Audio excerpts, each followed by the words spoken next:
தமிழையும் மரத்தையும் மாணவர்கள் கட்டாயம் பின்பற்ற வேண்டும். அதற்கு நம்பி எளிய நீதிதான் தீர்ப்பு.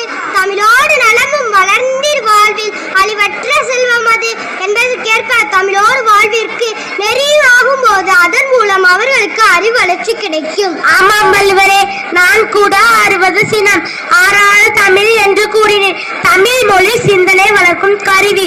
அதில் உயர்ந்த கற்பனை கருத்தும் அடங்கியுள்ளன.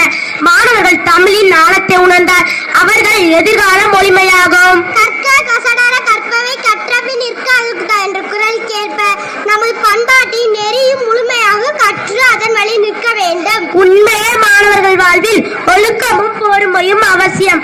மாணவர்கள் வாழ்வில் ஒழுக்கமும் பொறுமையும் அவசியம். நான் நலவள ஆன அறம் என்று சொன்னது இங்கே பொருந்தும்.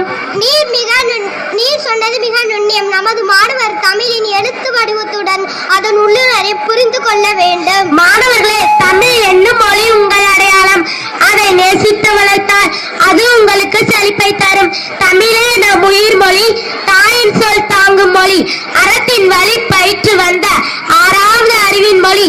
மாணவரே, இத்தமிழ் மைந்தர் தமிழ் தோட்டத்தில் பூந்தென்றல் அறிவின் கருவி உம்மிடம் என்றோம்.